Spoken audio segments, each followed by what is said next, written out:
Hello and welcome to News in Depth here on TVP World with me, Ashim Kumar. A major corruption scandal has erupted in Ukraine's energy sector. Justice Minister Herman Halushchenko has been suspended amid an investigation into a $100 million kickback scheme linked to Energoatom, the state nuclear power company, and reportedly involving Timur Mindich, a close associate of President Volodymyr Zelensky. The scandal breaks as Ukrainians face severe power cuts and Western allies press Kyiv to prove its commitment to fighting graft. Joining us is Matthew Day, senior online editor at TVP World, for more. Matthew, great to have you back. Thanks for taking the time. Thank you. Great to be back. OK, so before we kick off, let's just listen to a short soundbite, which kind of hopefully identifies the main issues here. I think that should be... Ukrainian critical energy infrastructure was not prepared properly for these attacks. The defensive construction sites were not built on time. And one of the reasons is that there was this organized crime group working and influencing the critical energy infrastructure company Energoatom and embezzling the funds. OK, so it sounds from what she says that money was being siphoned off that was originally intended for the rebuilding of these nuclear power plants, which needed this investment because they'd been destroyed by Russian attacks. Is that about it? It is. We're talking about, well, the figure being bandied around at the moment is like $100 million, which is a huge sum of money. But I should point out that some people think that figure could actually be even larger. And that money came from, like, you had a group of people who were demanding kickbacks of 10 to 15% on various deals around the company. Around the reconstruction? Yeah. OK. On construction elements that were going in. And that money was then sort of laundered, and it was dispersed, and it disappeared. And as you can imagine, this has caused a huge amount of anger in Ukraine, particularly, as you mentioned, that the power sector is being pummeled by Russian attacks. I want to come to that in just a second, Matthew, but before we do, just a couple of other... Where was the money coming from? It was coming from, or basically, so you had companies, if they were submitting bids to do work with Energoatom, and basically somebody said, look, you can get this contract if you give us a kickback of 10, 15%. Right, OK. So these were potential suppliers for the reconstruction. OK, and now the other thing I think worth pointing out is that an enormous proportion of Ukraine's energy comes from nuclear energy. Mm-hmm. Right? Yeah. So the longer these stations are out of action, the less energy there is available for ordinary Ukrainians to use and for industry. Is that about right? And here we are coming to Christmas or winter. Well, one thing about the nuclear power sector in Ukraine, it is significant. And for the time being, at least it has been, shall we say, it has been spared the direct attacks. OK, elements around it have been hit, but the actual nuclear power stations themselves have not really been hit. So they carry on functioning, but of course you have elements that have been hit, and of course you need elements that need protection just in case they are hit.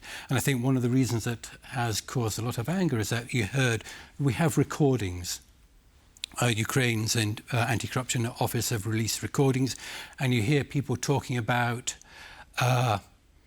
delaying the construction of protective elements in the energy sector until these kickbacks have been paid. So protective elements, you mean in case, or to stop radiation leaking out? Oh, no, to stop, to protect them from missiles and drones. OK. Mm-hmm. Gotcha. And of course, these people are saying, okay, we won't build the protective element just now until we get the kickback. And you can imagine in Ukraine, this is just fueling the anger, intense anger over this scandal. Yeah, well, I want to talk about the anger because there is a lot of it around. Who's the group of people that are involved in this whole kickback scheme? Well, at the moment you have 8 people who have been, I think, implicated by the Anti-Corruption Office. I should point out we've had the Energy Minister who was implicated. She just quit about an hour ago. She quit, okay. Yeah, she President Zelensky demanded the resignation of the Energy Minister and also the Justice Minister, who you mentioned in your introduction. He was an energy minister, which is why he's implicated now. And you have a number of people. You also have Timur Mindich, this has kind of attracted a lot of colour because he's an old friend of Zelensky. They go back a long time before Zelensky was even involved in politics. He has been a figure that apparently was involved in exerting influence over ministers and also involved in the laundering process. But once again, we have a certain amount of recordings released to the public, but not all the recordings have been released so far. And these recordings do what? Basically, they're secret recordings of discussions being held with those who are implicated. They use code names among themselves, but we know who they are. And they're talking about basically getting money, making money, getting kickbacks. Right. So do we know who's in? I mean, you say we know who they are. Is it Mindich? Is it the Justice Minister? Is it the Energy Minister or former Energy Minister? Well, the former Energy Minister, she was not involved in these discussions, as far as I know, but she was referred to. Okay. Quite a number of times, and people are wondering what else is hidden. Right. And it's been quite interesting, the discussion about these recordings that have been released, because in some ways it's created this sort of huge scandal, and heads are rolling already. But this is before any sort of like judicial process has been completed. Like this is like trial by public. Right. And people are saying, is that the right thing to do? But then again, other people are saying, well, look, if the Anti-Corruption Office did not release these recordings, they could be accused of trying to hide a corruption scandal. Yeah. So it's, you have two ways of looking at it. So damned if you do and damned if you don't. Yeah. Yeah. Now you mentioned Mindich. What are his connections with Zelensky? How far back do they go? Well, they go back, I think, like long before Zelensky even dreamt about coming into politics. Mindich, he's the co-owner of Kvartal 95, which is like a production company that Zelensky founded when he was still just like in film production. Yeah, and when he was still in television and still in film. And apparently they used to, they attended family parties, family events, so they were close. I think their relationship maybe has drifted apart over the past few years, but apparently even in the early years of Zelensky's presidency, Mindich was a frequent visitor to the presidential palace and probably got to know members of the government, and people are saying, well, because of that, he managed to exert influence over various ministers involved in this corruption scandal. Right. Okay. So let's focus on Mindich just for a second, because there are a couple of things. You talk about an ongoing relationship. Actually, I think it's fair to mention that Zelensky no longer co-owns that film production company. He's passed it on. He did that when he became president. But Mindich provided an armoured limousine for Zelensky while he was president. That was a sign perhaps that they were still in contact. But also the presidential administration tried to take over appointment of the head of the anti-corruption agency, NABU, in Ukraine. and make sure that the head of that agency was politically appointed, which of course would take away its independence. Yeah. And this was while NABU was investigating Mindich on something else. That seems a bit murky, doesn't it? It is murky, and corruption is always murky. Yes, we did have this scandal earlier in the year when when Ukrainians feared that the anti-corruption agencies were going to be politicised, and this would stop the very kind of investigation that they're now pursuing. And you had demonstrations on the streets despite the threat of air attack, which kind of showed the bravery of normal everyday Ukrainians, and it also showed that they were still willing to react if they felt that the fight against corruption was not being pursued with sufficient vigour, because corruption has been a long-term problem in Ukraine. So Mindich, yes, he's been at the heart of this murky affair for quite some time, and of course we should point out that he's actually disappeared. He seems to have fled the country. Yeah. Maybe he was tipped off. We don't know. Yeah, tipped off by whom, though? Was that we don't know, and where he's gone. Because it is quite difficult to get out of Ukraine. Still, you have to go by land. Right. And there are only a couple of countries you can get out. You can either go to Poland or you can go to Romania or Moldova. Right. But he does apparently have some connection to Israel as well. He might have found a way there, or he might still be in the country. We shall see. Yeah. Now, despite this long-standing relationship between Mindich and Zelensky, this was what Zelensky said about stamping out corruption in Ukraine. I think we've got a soundbite coming up. Any effective action against corruption is very necessary. The inevitability of punishment is necessary.